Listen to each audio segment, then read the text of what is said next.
Chicago, what do you say? Load up the beer bat. It's the CHGO Cubs postgame show podcast. A huge win for your Chicago Cubs. And we are ready to talk postgame with you. Luke Stuckmar, Cody Delmendo, Kevin Wells running the ones and twos. Biggest win of the season so far for the Cubs in this one. 1-0 over the first place Brewers, so they get the game back that they lost in the first game of this series.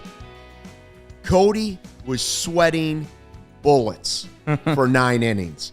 9 innings of just dripping sweat, passion, fear, anxiety, excitement. I saw it go through his face all night long. How are you feeling after a win like that? I see Corey Friedman is back from the ballpark. And yeah, we're going to talk about Steele the dog, but that's in a second. Okay.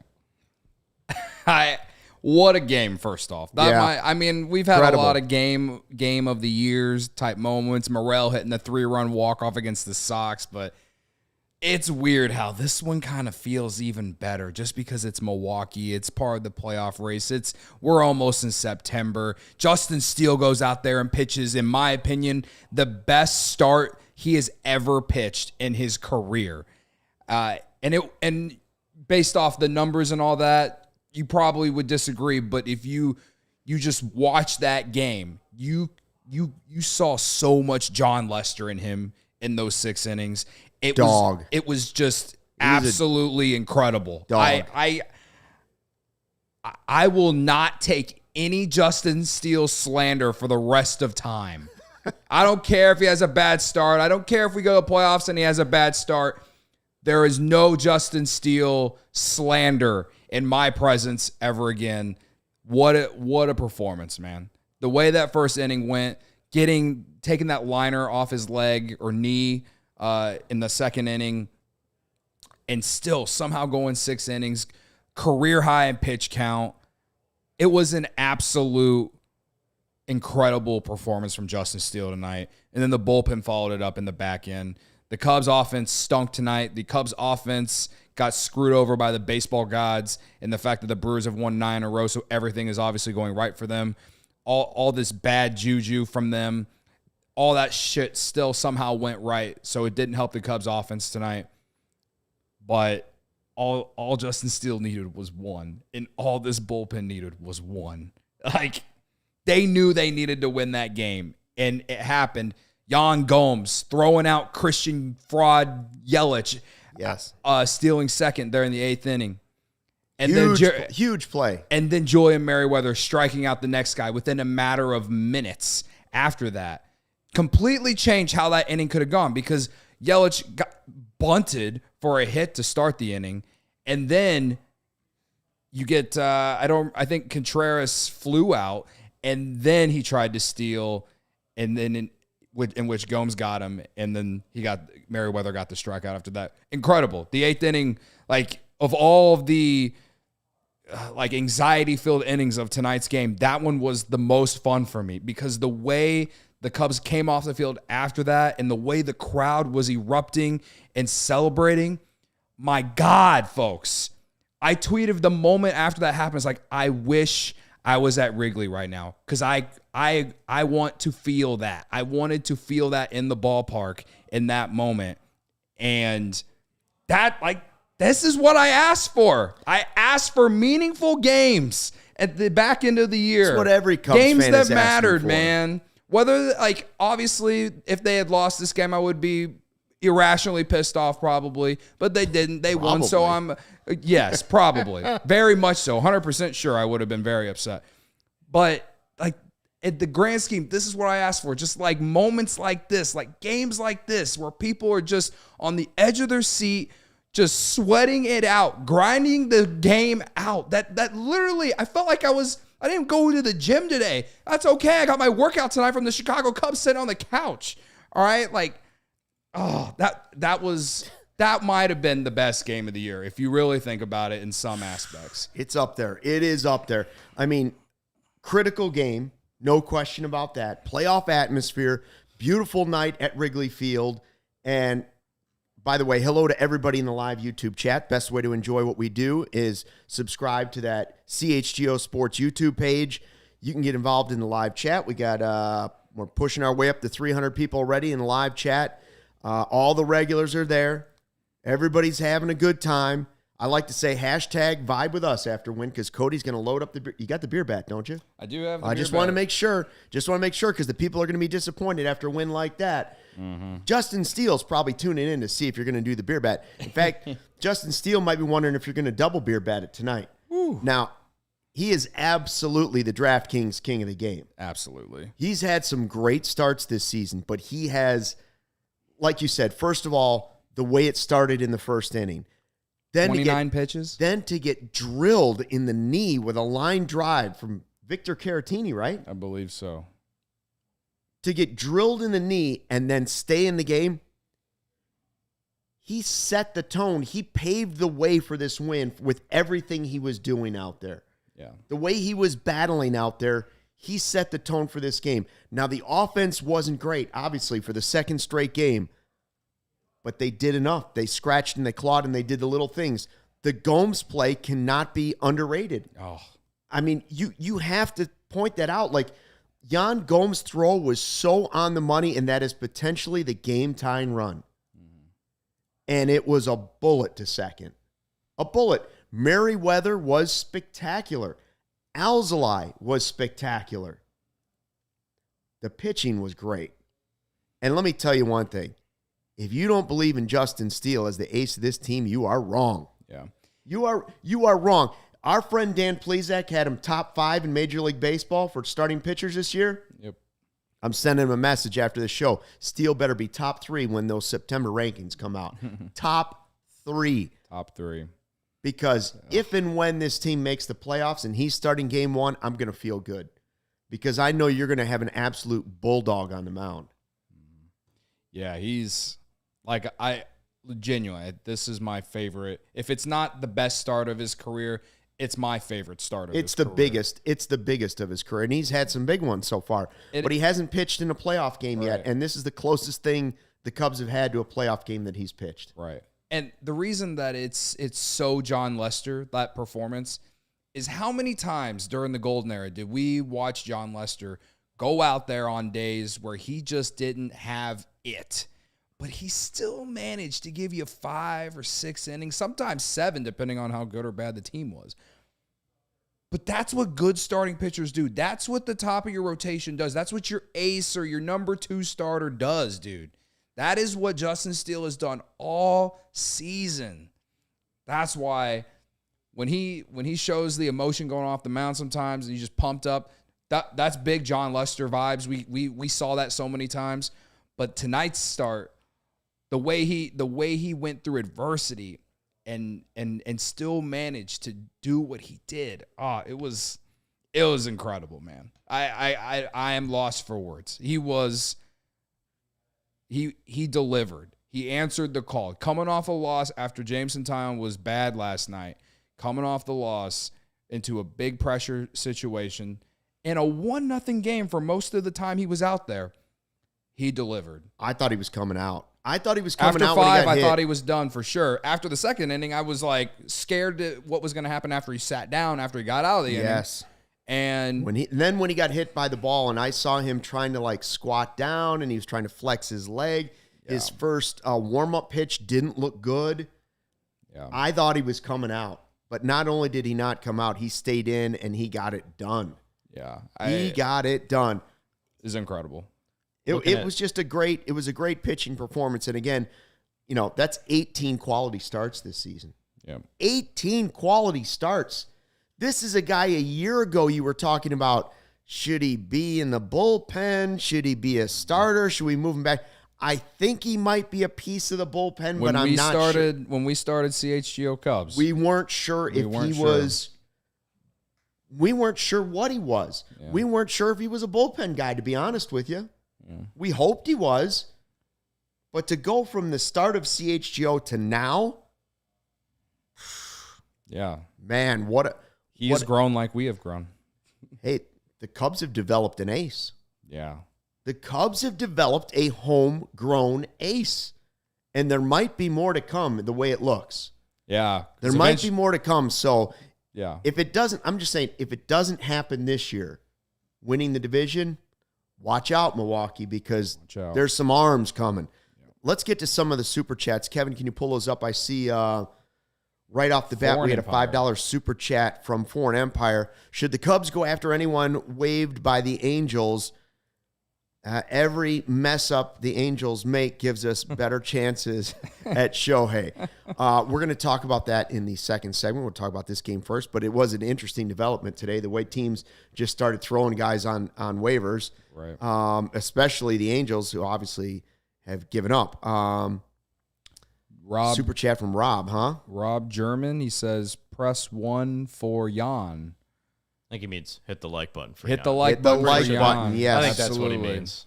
If that's the only two we got. I haven't mentioned this yet, but I would also like to give credit to myself because I once again wore the I'm ready to be hurt again shirt, and it came through. I always wear the I'm ready to be hurt again shirt when I don't feel good, even though I said I felt good.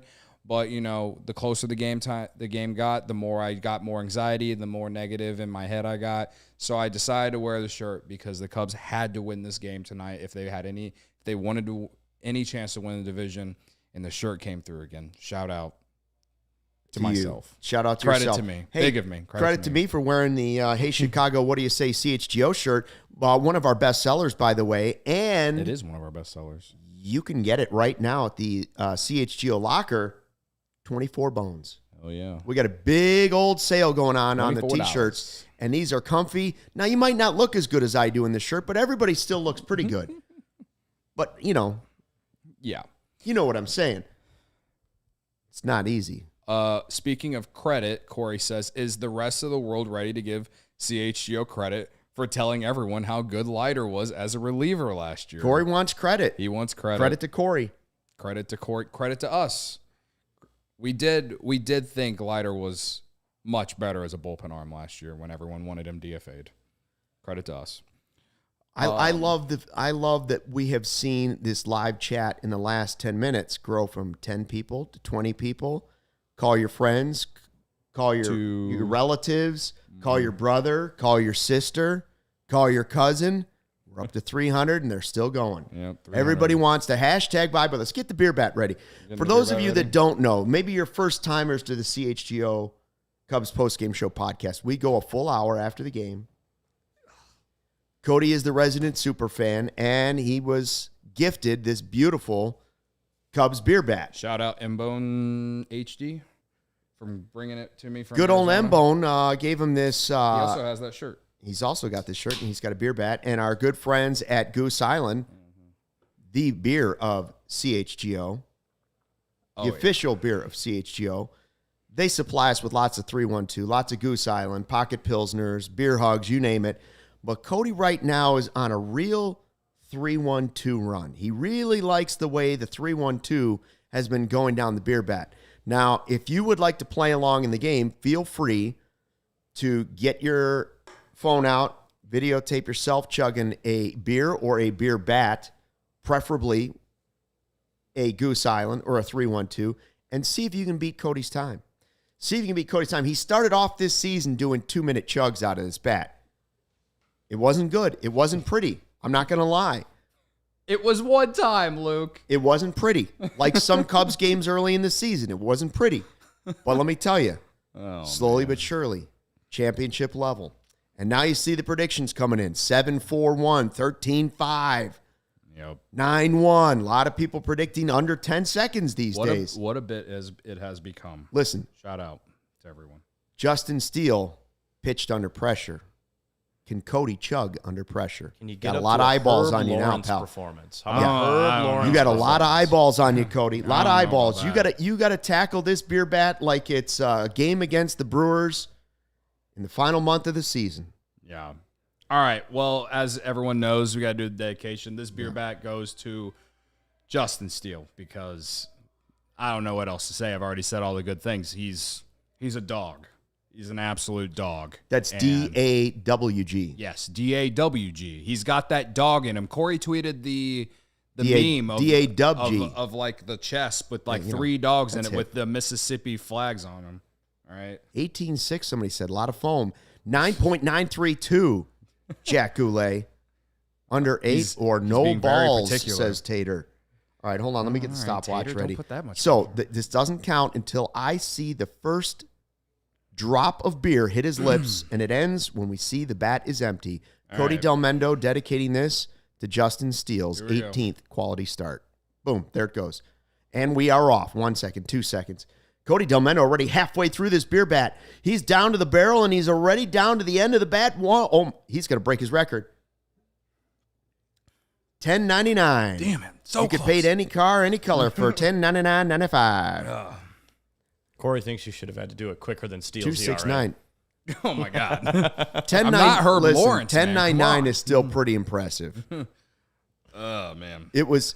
As someone who really sucked at chugging before this baseball season, You've come a long way. I think I've come a long way, all right? Listen. I've made that known, like that I really suck at chugging. When I was Listen. in college, I never chugged because I sucked at it, okay? I feel like a proud father watching Cody the last year. Yesterday we sat here on a very difficult post-game show for him as he's sitting here watching it. The Cubs lost to the Brewers. They didn't look good.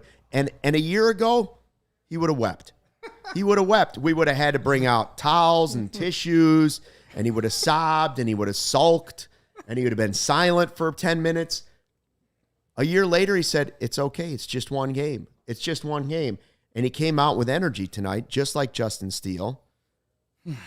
And you've turned it around. And now you're chugging beer bats in under 12 seconds. Credit to me. Credit to you. That said, I will say that last year there were so many bad moments that No man should have to handle that. I don't think we all like I said, like it was kind of a thing last year. Like we didn't deserve what we had to go through last year. But when you look at how this team has played this year, in some aspects, some of the things that happened last year actually helped the Cubs this year.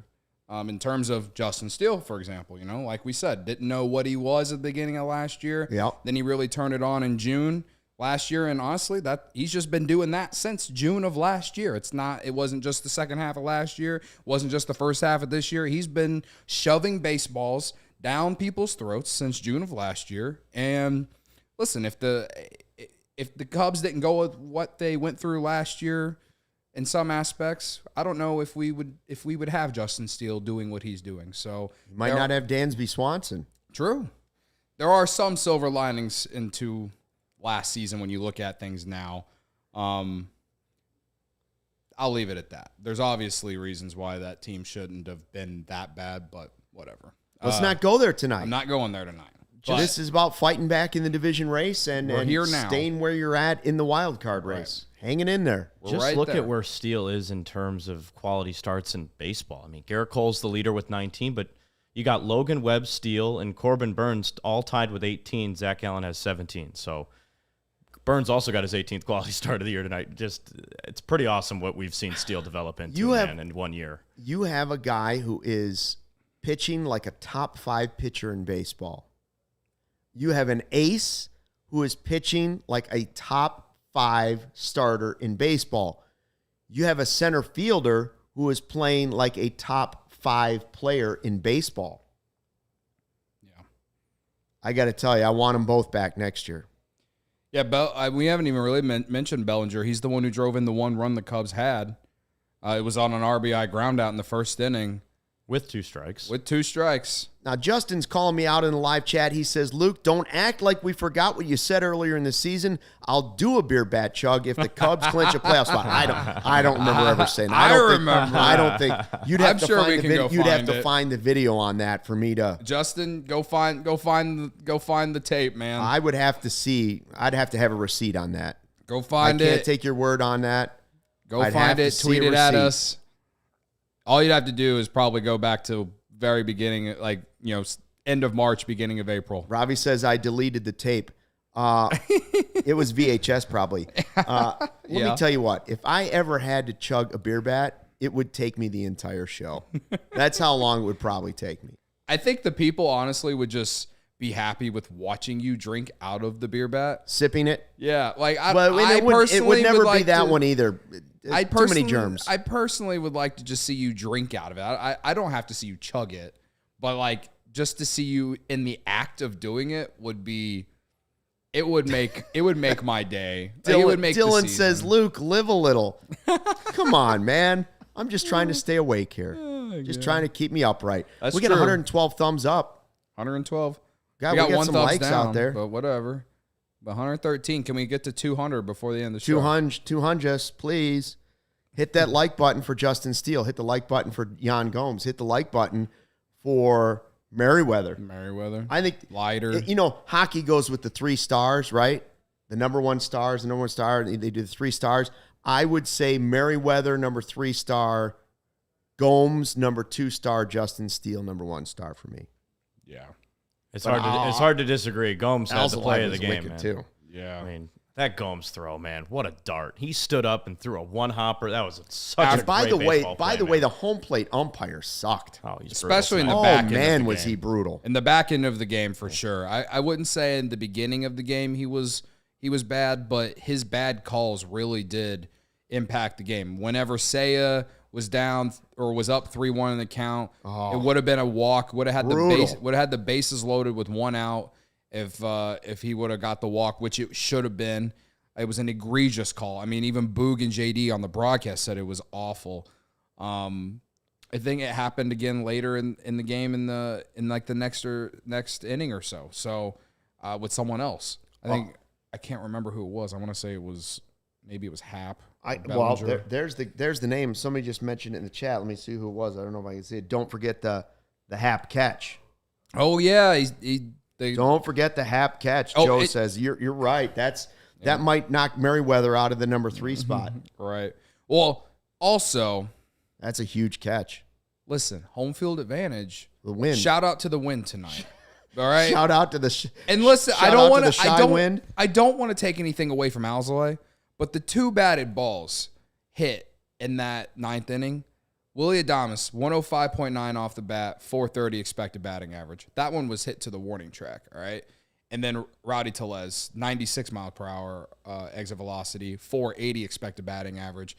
That was just a liner that ended up in Hap's glove. But again, could have been a tie game if the wind was blowing out or not even blowing in. So shout out to the wind tonight, man. And listen, I'm not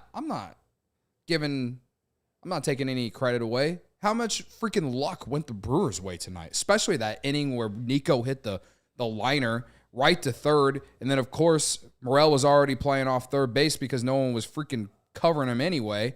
Like, I wasn't even mad at Morel for not being close enough there. It was just like it was just a very lucky double play in the grand scheme of things. Like, I don't know. Look, this is one of my favorite super chats of the year from Ra. I live in Washington, D.C., not many Cubs fans around here, and my wife hates when I talk baseball. Your pod is amazing. It has become the best part of my day. Don't tell my wife. What's his name? Ramin? Ramin Rostov. Well, I'm going to go with Ramin. I just go in Ra. Let us know if I'm saying it wrong. Ram. Yeah. Ra. I just go Ra. Short for Ra. I don't want to pronounce his last name wrong, but Ramin or Ram. That is pretty great. That is awesome. Don't tell your wife about us, man. Become a diehard and don't tell your wife. No. Thanks for the super chat, bro. And if I didn't say thank you to Mariano, thank you for the what a win this game cemented Steele's an ace. Yes. He already was an ace, but I think this cemented him in the Cy Young race for sure. It cemented him in the Cy Young convo. Yes. Right? Like, I don't know that he's going to win the Cy Young, but more games like this down the stretch would help him. Yeah. Because I believe that there are national people out there that still are sleeping on Justin Steele. He's not a household name yet. No, and I don't believe that national media believe the Cubs are anything. That too. I don't think they believe the Cubs are a playoff team. I think they think the division is bad. And both of those might turn out to be true. But one thing is for sure, this team is progressing. This franchise is progressing. They're going in the right direction. And all of a sudden, they've made turning on the Cubs at night or in the afternoon a vibe again. Yeah. There's been a stretch, like we said, after 2019. Man, there's a long stretch of where the average baseball fan that just is kind of, they like going to the games. They get into it when the Cubs are good. They are a Cubs fan. They don't root for another team, but they're not, living and breathing with every game every night, a lot of those people faded away for a while because there's just too much to do in the world right now. There's too much going on. But all of a sudden, I guarantee you Marquee's ratings are going up, stock up, because people are interested in this team again. We've seen it just in our chat. Yeah. In our podcast numbers, we've seen it. Yeah. Just in the last couple weeks, you can see a difference that people are turning it back on. It's like what one of the obvious shirts out there. I think it says, I like it better when the Cubs win. Cubs have been doing a lot of winning this year, man. I like the chat better when there's a lot of people there. Same. I like to hang with more people. Not that the diehards aren't our favorite. True. Which you can become one at a discount right now. Yeah. If you didn't know. AllCHGO.com. We'll have details coming up later in the podcast on that. But yeah, this is a first time ever sale on our diehard memberships, which come with the diehard card, which is also a vibe. Yes. At least that's the what Discord's also a vibe. So anyway, yeah, there's so much. When you win 1-0, you have to give a lot of credit to a lot of people. It's not just one person, but Steele, Gomes, Happ. Not only did Happ get the catch, he had 2 hits tonight too. Bellinger with the RBI ground out. I felt like the defense was pretty good tonight. Tauchman had a nice catch in center tonight. He'd been struggling a little bit, a walk and a hit tonight as well. Unfortunately, when he got the hit, the Cubs were unable to cash in. I thought there was a lot of good things that came out of tonight, even though it was just 1-0 and they won. There was a lot, like Swanson had 2 hits. He'd been struggling. People were, tweeting at me, telling me I need to start taking him for who you got to get him out of his slump. Like, I don't need to take Dansby Swanson. No. He is who he is. He got back on track tonight. So that's a good sign going into tomorrow. I'm excited, man. I'm excited. Back to 4 games back. Still got a long way to go. You got a chance to win the series tomorrow, have an off day, then go to Cincinnati. Oh, don't get ahead of yourself. I'm trying not to get ahead of myself. Don't get ahead of yourself. I care about tomorrow. Great chat comments here. Andrew says, I agree with Luke. Progress. First big league hit for PCA on Friday. Perhaps. Would that be something else? In Cincinnati. Doubleheader coming up on Friday.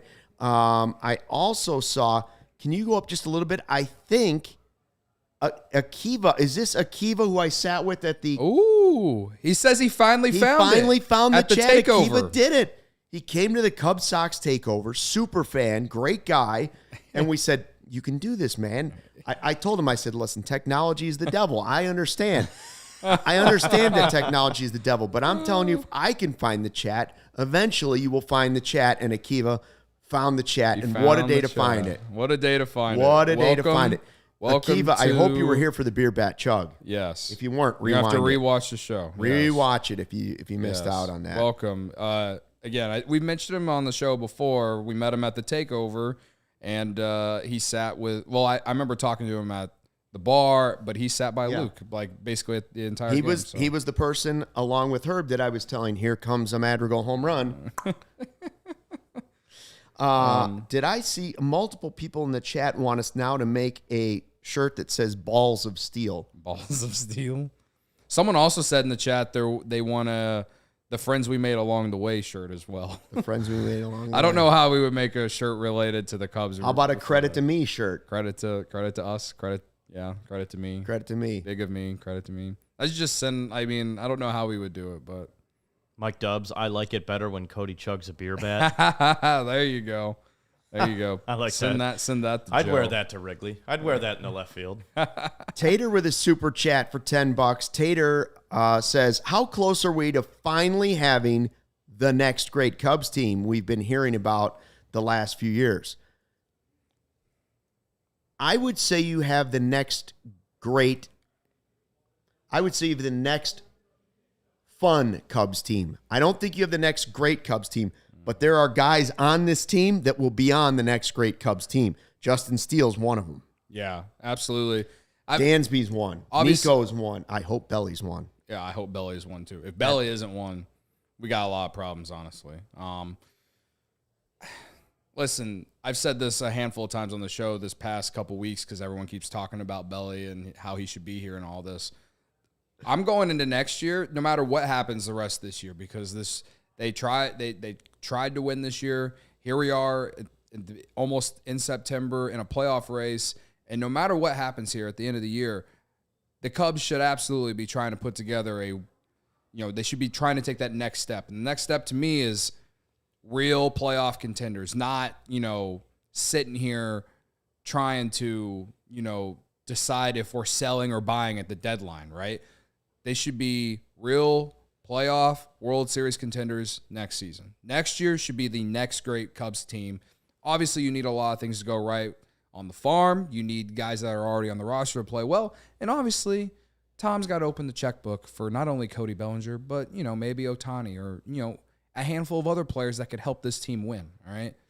This is like Lou said, right now we are watching the next fun Cubs team. But to me, next year is the year that we should have higher expectations. We should be talking about NLCS or bust at the very least next year, in my opinion.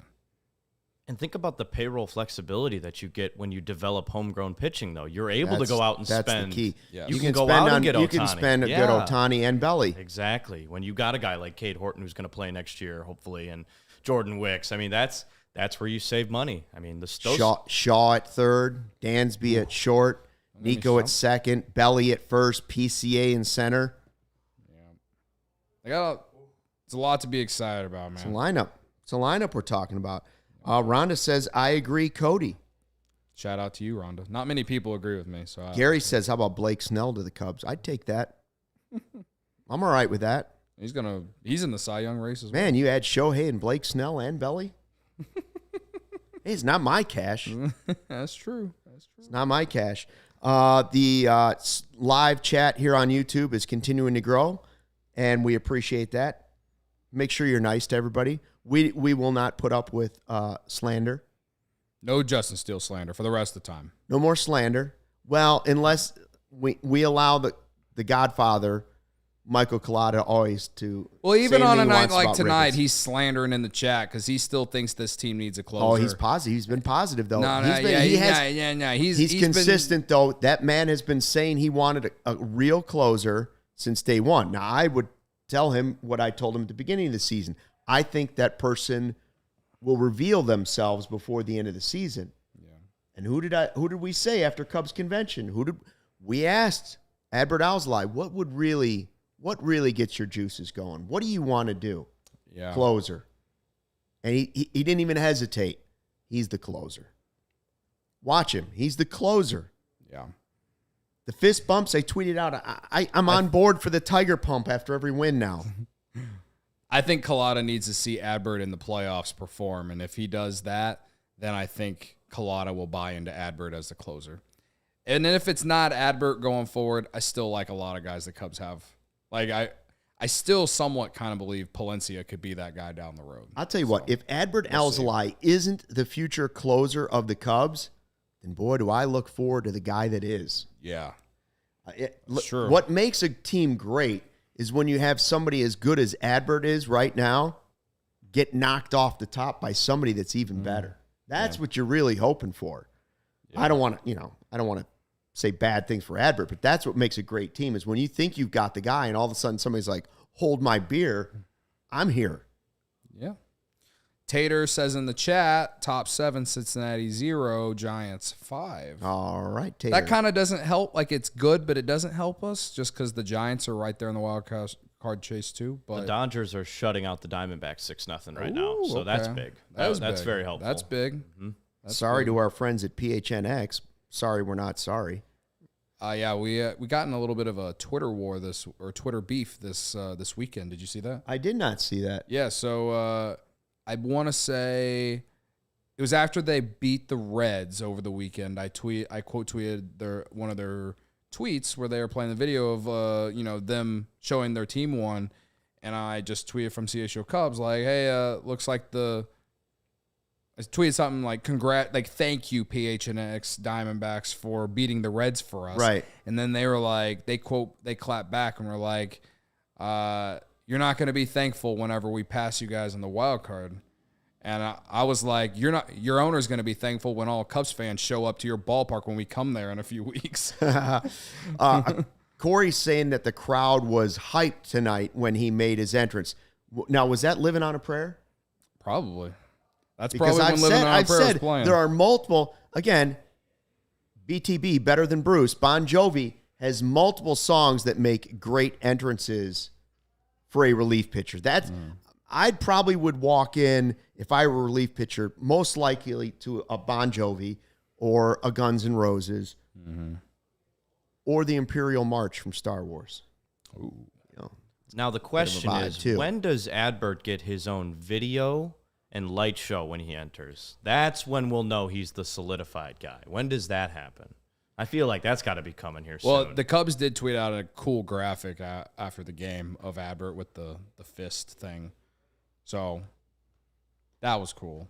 Like, they're baby steps, you know? Like, we're getting there. yeah. I also am kind of like I don't necessarily want that because it happened to Edwin Diaz last year and he went viral, like the whole song and everything. I mean, that was And great. then things didn't end well for them. No, it didn't. Oh, Corey's saying he has the video. Okay, I haven't seen the video yet. Corey's the video of what? Of Adbert's entrance. Yeah. And There's a is video. it too Living on a Prayer? I don't know what the song is. Let's see. We'll wait for him to update it. Okay, because we'll probably get in trouble for that.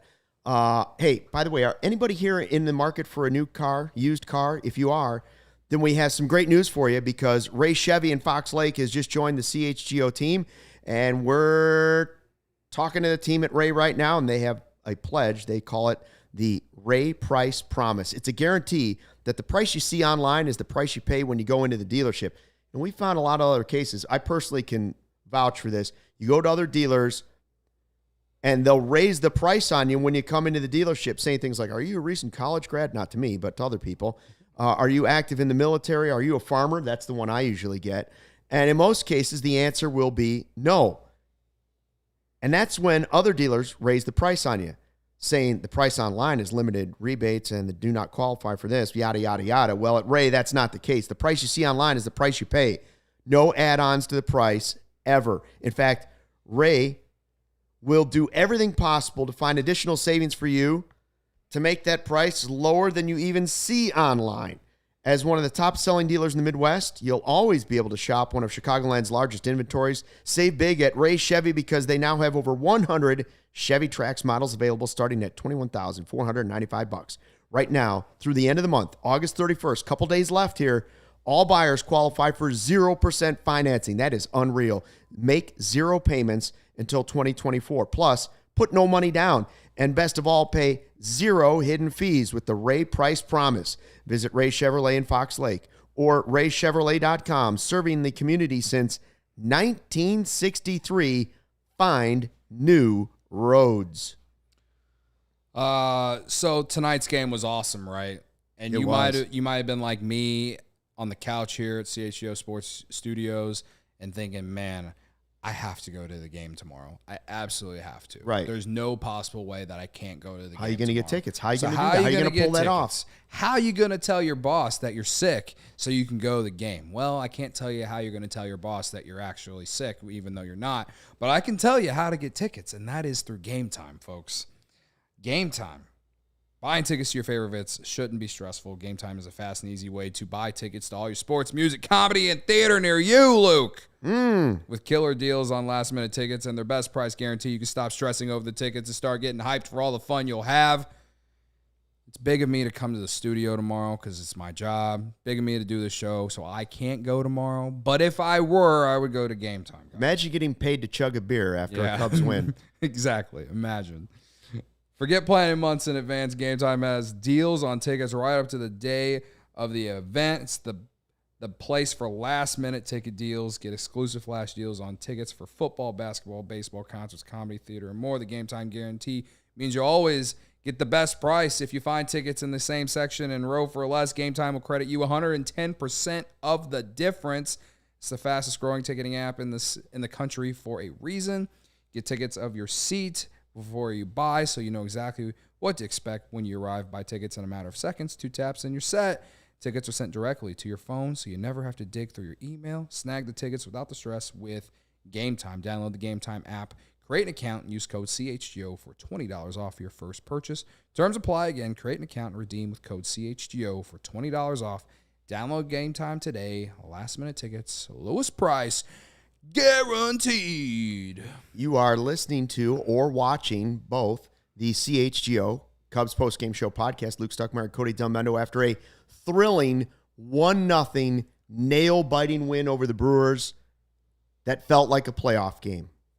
Our guy Corey Friedman was there. He said it was rocking at Wrigley and that the vibes were great when Adbert Alzolay came in, strutting his way out to the mound, gave the big fist pump at the end of the game. Huge win for the Cubs. Obviously, they stopped the Brewers' 9-game winning streak. Wow. Thank goodness that is over. Thank God it's because over. The Cubs have played pretty good baseball, but not enough to gain any ground because the Brewers have been so hot.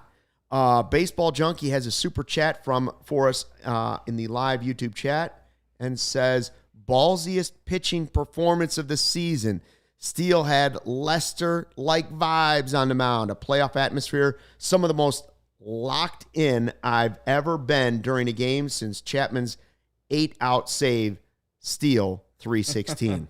Steele 316, baby. Yes. Wow. Thank you. Thank you for the Junkie. super Appreciate chat. you. And Baseball Junkie, by the way, one of our regulars. One of our regulars, yes. One of our peeps, one of our diehards.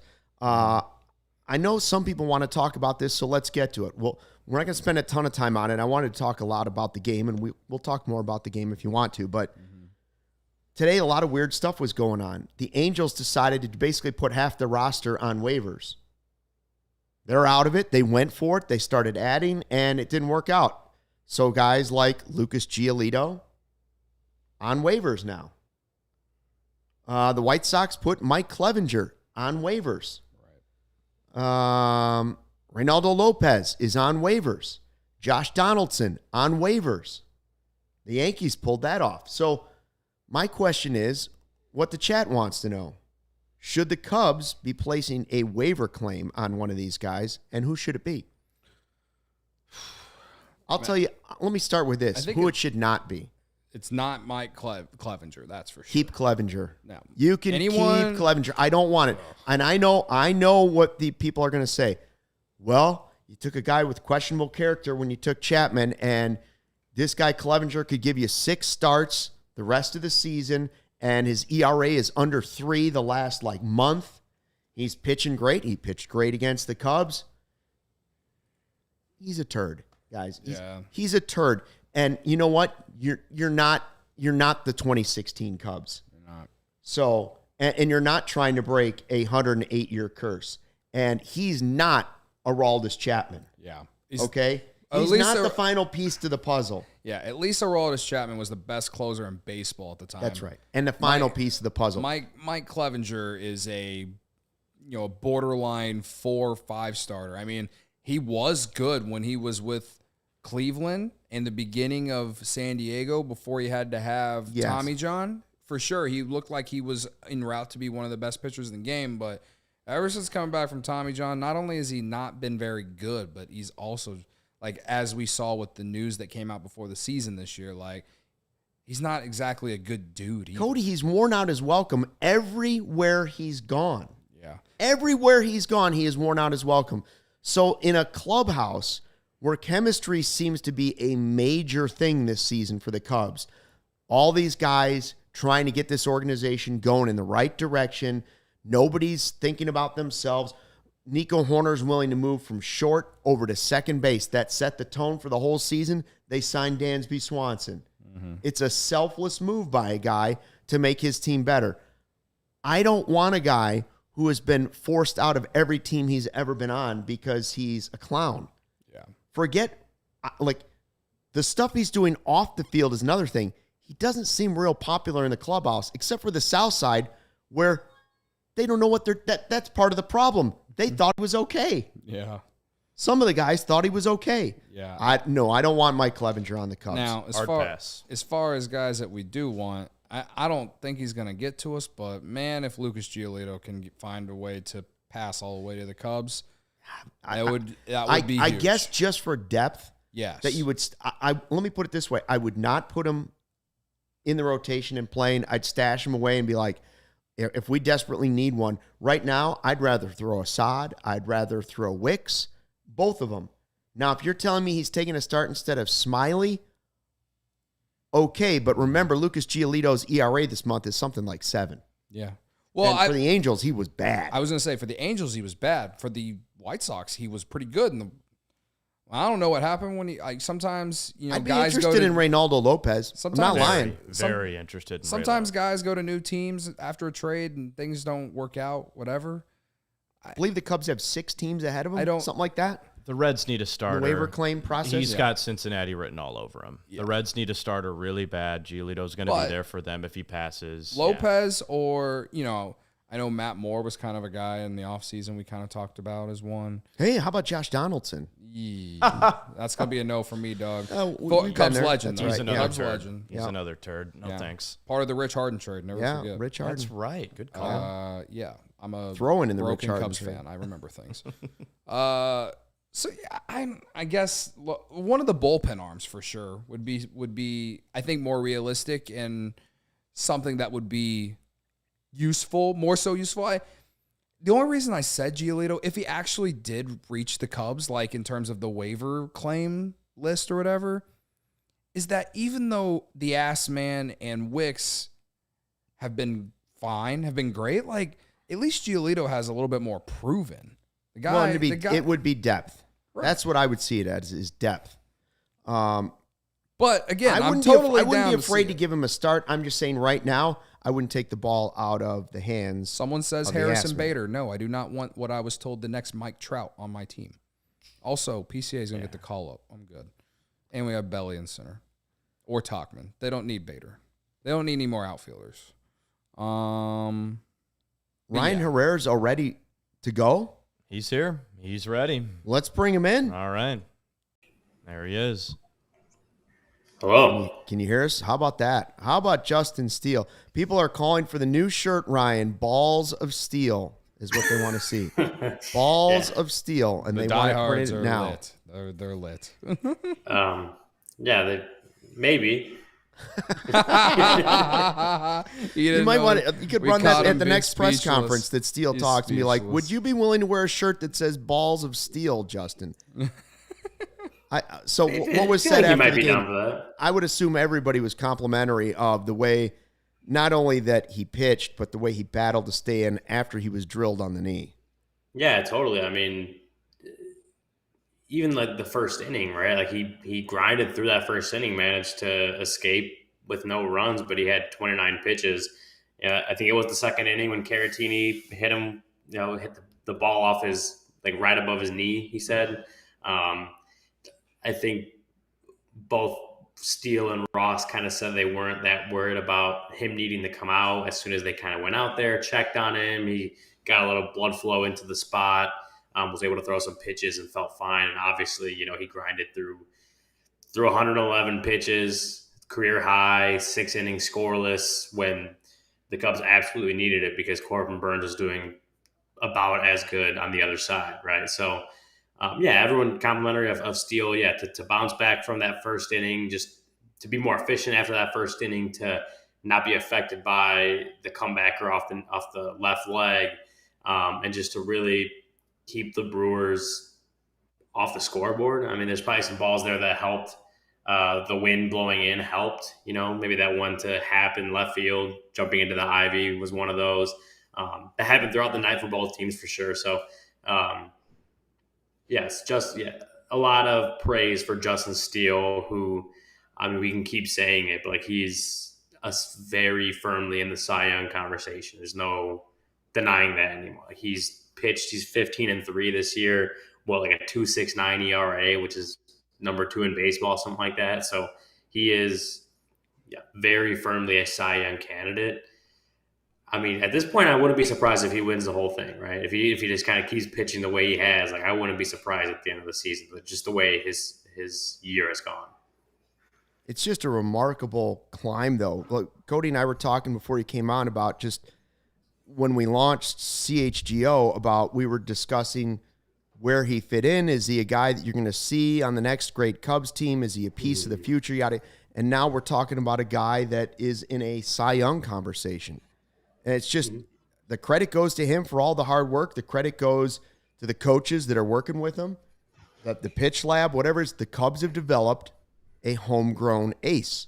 And you hope more of those guys can come along. Was there any talk about whether or not David Ross thought about taking him out a batter earlier just because of that pitch count? Because now obviously we know this is the most he's ever pitched in his life. Not just in this game, but this season is the most he's ever pitched.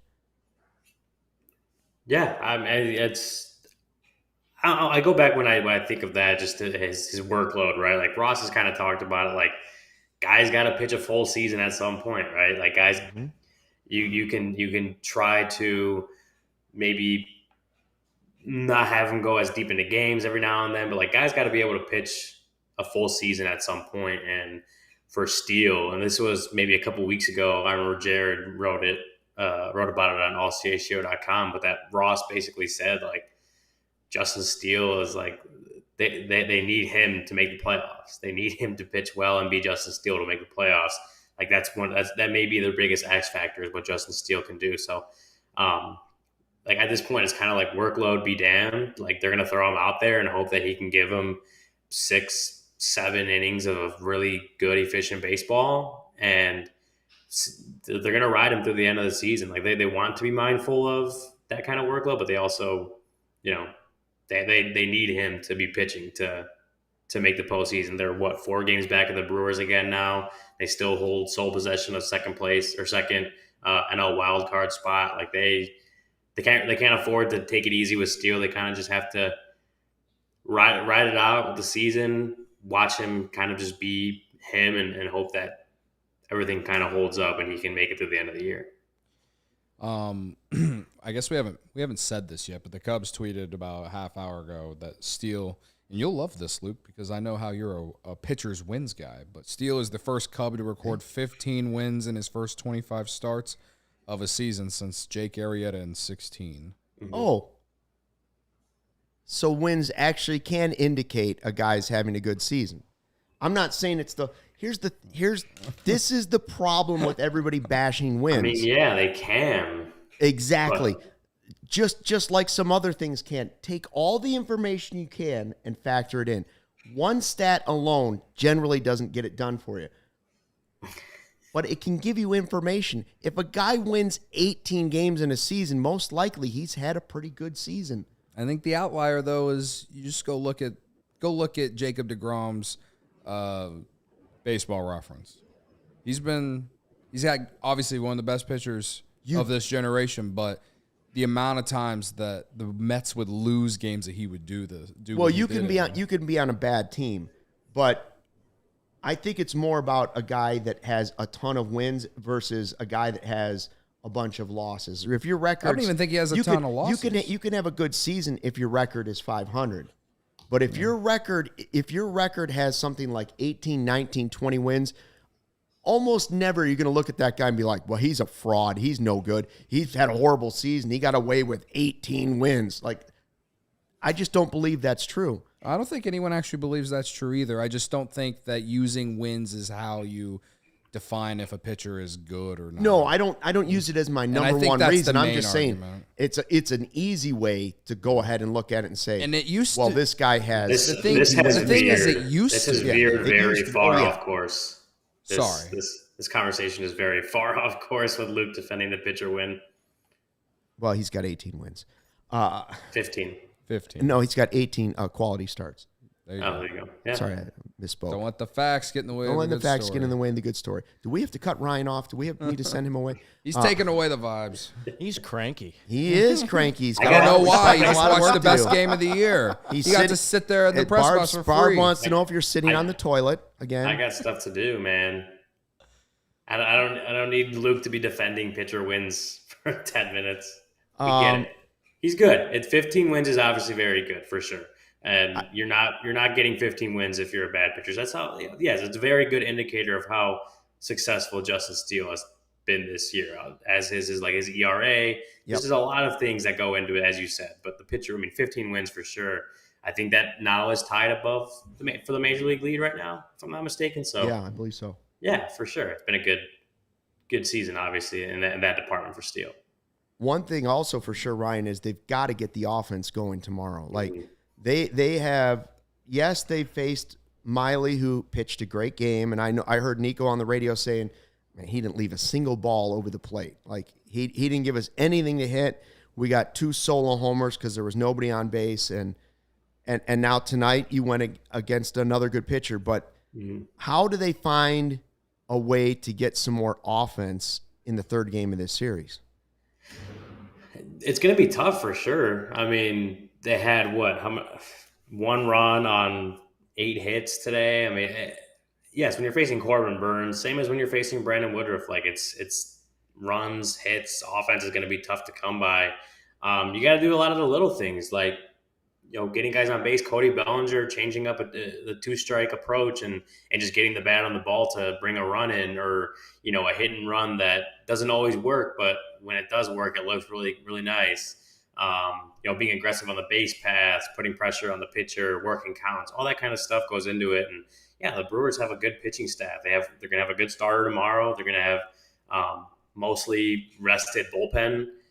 It's going to be tough to find offense tomorrow, but I will say this Cubs team has been pretty resilient for the most part this season, and in terms of putting offense together. I think they actually have scored the most runs in the second half or something like that, if I'm not mistaken. So, or they're at least up there. So it has been a pretty solid offense for a little while. It's going to be tough tomorrow, but I mean, you're gonna have to figure out a way to put up some runs against Brandon Woodruff, because that bullpen is pretty nasty. And if you can't get Brandon Woodruff, if you can't get to him pretty early, you don't really know how that game's going to go. All right, Ryan, we're gonna let you go because I know you got a lot of work to do. Any other nuggets you have for us, or anything else we need to know before Game 3 of this series tomorrow? I want to just really quickly, and this is something that like Nico talked about post-game, Steele, Ross, just like the playoff atmosphere at Wrigley Field for these games. Again, huge games against the division leaders. You get them at home. It's pretty. There was only 33,000 something here today, but it sounded like a sellout. Like they were on their feet the entire 9th inning with Adbert Alzolay on the mound. It's considering the last couple of years, the last few years, and you haven't really had this kind of atmosphere this late in the game, this late in the season since 2019. It is very loud at Wrigley Field. Nico actually said that he had to turn his pitch comm up to the max for the first time all season in the 9th inning so he could hear it. So that tells you that just kind of where it was today, the crowd noise and everything. So, it's very cool to be experiencing the atmosphere of a big game feel, playoff atmosphere. And when the Cubs are still trying to make this playoff push, right? Like it's only the end of August. They still got a month of baseball left to play, but this is what we kind of asked for going into the year. Like, let's see some meaningful games in August and September. That's just keep the good vibes going, I guess. Sounds also, good. Belly wins who you got. Oh, yeah, I would agree. I mean, he drove in the only run. Belly wins who you got. My guy gets 2 hits and I still lose, but it's okay. I still manifested saving a season. Congratulations to me. My guy got screwed by the umpire, but that's another story. Ryan's gonna have good stuff coming up at allchgo.com. Make sure you sign up to be a diehard so you can read it all. But check it out there. And Ryan will talk to you tomorrow and keep in touch. About this waiver wire stuff. There might be something going on, and Ryan will tweet it out as soon as it does, if it does. Guess we'll see what happens. All right, thanks, Ryan. Big of Ryan to go do his job and big of me to come do my job. Now, if I could switch spots with him for tomorrow, he can come here and do the beer bat, and I'll go and pretend and do his job, in which I'll just use his pass to get into beautiful historic Wrigley Field for free and then go sit in left field instead of actually doing his job. I'm down to do that. See, I think Sean is right. Sean says I should win for being me. And then Barb wants to know, did Ryan win the prize? Yes, he won who you got tonight. He won who you got. By the way, you can all win the prize. CHGO has a weekly Pick X and NFL Survivor contest for everyone to participate for real cash. Here's how to enter. Head to splashsports.com/CHGO. The link will be in our description, and you can sign up. Deposit cash to get started. It's just $10 to enter either one of them. The CHGO Weekly NFL Pick X Contest. First prize, $2,700. Second prize, $1,800. Third prize, $1,350. Fourth prize, $900. Fifth place, the seventh prize, $450. Then $315, $270. CHGO Survivor Contest, $4,500. Winner take all prize. We will be running weekly contests all year, so be sure to keep that link handy. Want to run your own contest? Tired of being the commissioner on your league, chasing people down with none of the reward? Well, you can sign up to be the commissioner right through our link and earn money for the contest you're already running with friends and family. Head to splashsports.com/CHGO to join in. We'll have different contests coming out. We are stoked to compete with you and against you. Be sure to click our link in the description.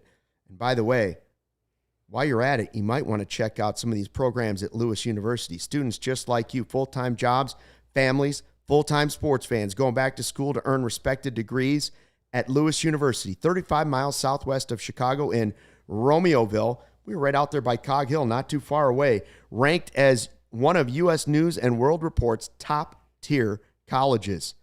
They're a hidden gem. Lewis partners with numerous employers for tuition discounts, offers evening, online, and blended formats to help you balance work, family, and education. Faculty that bring real-world experience. And we offer career support and academic resources for adult students. If you're looking to complete your bachelor's degree or master's degree or enroll in a professional certificate program, Lewis has the right program for you. Lewis offers several career-focused programs that'll set you up for success. For instance, Lewis has a program in computer science.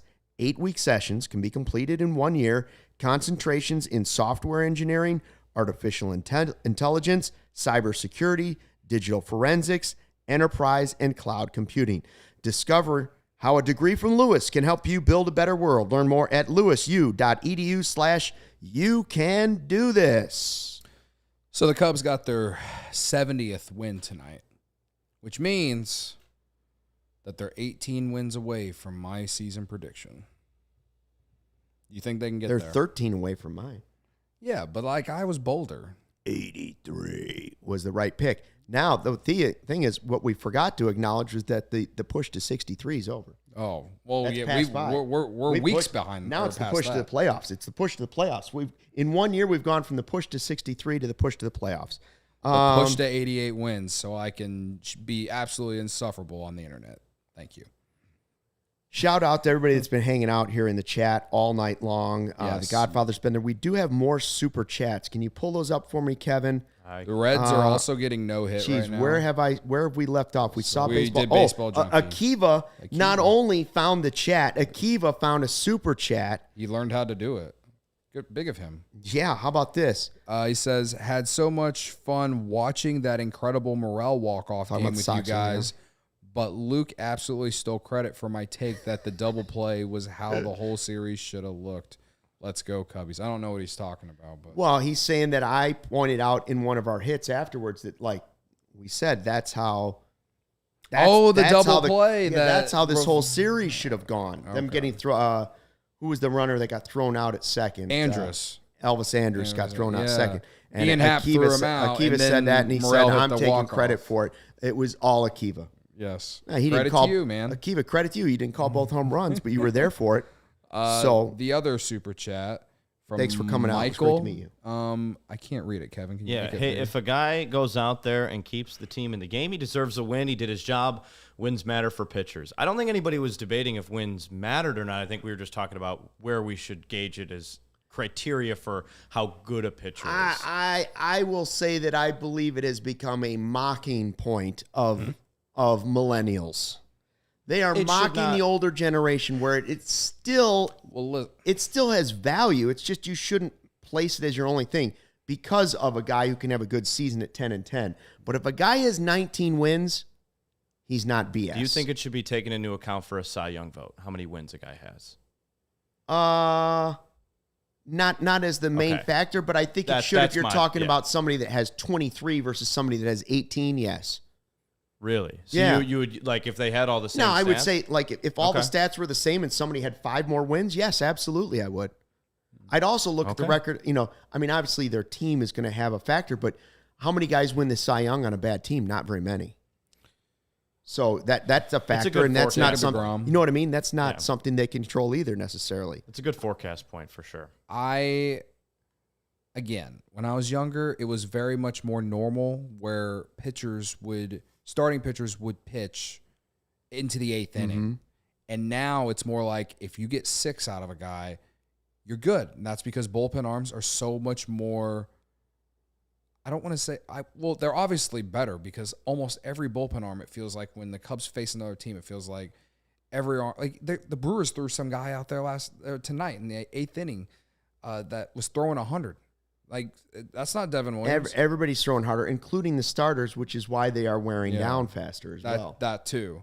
And so, like, the way people look at the stat of wins and losses for pitchers, I think, is a lot different. Do I think that the stat itself is important? In a way, it does tell you that, hey, that pitcher put your team in position to win. But also, I don't think that it defines if a guy is elite or if he's having a great season. Because I can also look at, I remember Jason Marquis one year having like a ton of wins for the Cardinals, and he stunk, but he just happened to be the pitcher out there for them for a lot of wins that, you know, he just got lucky and the Cardinals scored a bunch of runs for him. So like, that's just one example that happened a long time ago. But again, to me, the wins and losses stat for pitchers is the one thing it does do. It tells you if the guy gave you a chance to win. And so Justin Steele has given the Cubs a chance to win almost every start out this year. So in terms of that alone, sure, it means something, but I just don't think it defines if like you're good or not. It just depends on what the number is. Like Craig is right. Jacob deGrom won it with 10 wins. If a guy has 23 wins, you know he had a great season. Yeah. Now, again, if Fergie Jenkins is out here throwing complete game after complete game, then the wins matter, man. But again, no one's doing that anymore. And like you said, the talent is so much better now, but at the same time, arms are breaking down a lot quicker too. So teams are trying to preserve these arms. The ones who can pitch a long time, like guys like Kershaw and deGrom, even though he's had injury problems in his back end years, but you know, Verlander, all those guys. Like you look at up and down their win-loss column, there's definitely more wins there, and the reason is because they're giving their team a chance to win every time out. Giants lost their no-hitter with 2 outs in the 9th. That is brutal. See, That you know, whatever. They're still going to beat the Reds. It looks like they're up 6-0. I was looking at the standings while we were reading the ads. As of right now, the Cubs are 1 game up, and I don't think the Diamondbacks game is ended yet. So it could be a game and a half. Yeah, it's the bottom of the 6th for between the Diamondbacks and the Dodgers. So they could be a game and a half above the last wild card spot. Right now, they're at a game ahead of the last wild card spot. So Barb wants to know, is the chat broken? I don't believe it's broken, Barb, but I would like to see the chat get us to 200 likes before we say goodbye. Yeah. That's what I would love to see. The chat has been spectacular after a great 1-0 Cubs win. While we have you here, we do want to remind you that Kyle Hendricks will be pitching tomorrow. And if I remember last year, Kyle Hendricks, Wrigley Field, dominated the Brewers, and that's what I would like to see tomorrow from Kyle Hendricks and give the Cubs another series win, a big one. I agree. I think we're all basically content with what Kyle Hendricks has given us this year, and I think we're all in on him. There's still some people who in the chat sometimes he's spent, he's done, he's over on Twitter and our mentions that are like, this guy stinks, and I'm just like, what are you watching? I don't understand the people that are talking already about next year and they're like, we got Steele, we got Assad, we got Wicks, and we got whoever, and then they're like, and then Wesneski or whoever for 5, and I'm like, are you guys forgetting that Hendricks could be back? Like, you wouldn't want this guy back next season? Have you not learned a lesson about the type of depth you need at starting pitcher? You absolutely. Why would you shove away a guy that's meant what he has to this clubhouse, to this franchise, to this rebuild, why would you shove him out the door? Kyle Hendricks is back next year, guys. He is back, and he's part of the team one way or another. And frankly, he's been the second best pitcher on the team. Stroman was great for a good portion of the season. Kyle Hendricks has been more consistent. He has. Well, he's been healthy. He's been healthy, which is crazy to think of. Once he got here, he's healthy. Don't get me wrong. To me, it's Steele, Stroman, Hendricks. But right now this year, with Stroman not around, it's Steele, Hendricks. Yep. It really I feel is. good about the other guys, but my number 2 is Kyle Hendricks. Yeah. That's who I want pitching tomorrow. Yeah. No, I agree. And, it's been huge, the contributions they've gotten out of Assad and Wicks that make you feel somewhat good about the rotation right now. But, yeah, like we've said multiple times at the same time, as much as we're in on Kyle Hendricks, we've also said that he can't be your top 2 or top 3 of your rotation anymore.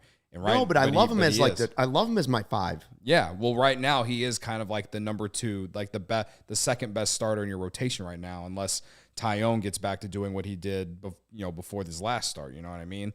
In any way, Tyone has been very up and down all season. Anyway, at least Hendricks has been pretty consistent. Yeah, he's had some clunkers, but also he's been a lot more inconsistent. He's kept you in more games. He's been part of more wins.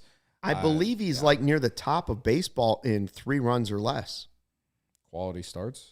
3 runs or less. Not even necessarily that. I'm just saying, just however long he's been in, he's allowed 3 runs or less. Something like 12 of 15 or something like that. Like, he's on a great string of, listen, that keeps you in a game. Yeah. Again, that might not get you the W on the stat sheet, but it lets you know that your team was in it. I don't know what Kyle Hendricks you're going to get tomorrow. I don't know if it's going to be the home run Kyle Hendricks. I don't know if it's going to be the great changeup Kyle Hendricks. He's got 10 quality starts this year. 10 quality starts, but that doesn't include games where he was pitching less innings and still allowed 3 runs or less.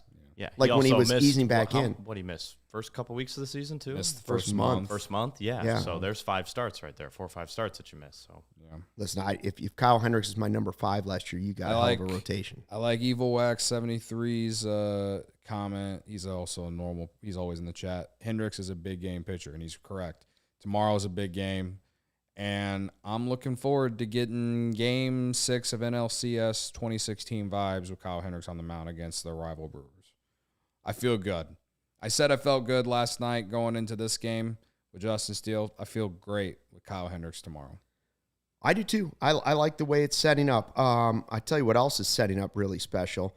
The official CHGO tailgate ticks are on sale now. 20% off for diehards. Corner of Wabash and Cermak this year. You talk about vibes. That is a great location. I have partied there before. Tickets will include Goose Island drinks, all you can eat at Firewater Barbecue. We've got one on September 10th. Opening game against the Packers. They'll have another one October 1st against the Broncos. October 15th, we'll be hanging out for the Vikings game, for the Raiders game on the 22nd of October, and November 9th against the Carolina Panthers.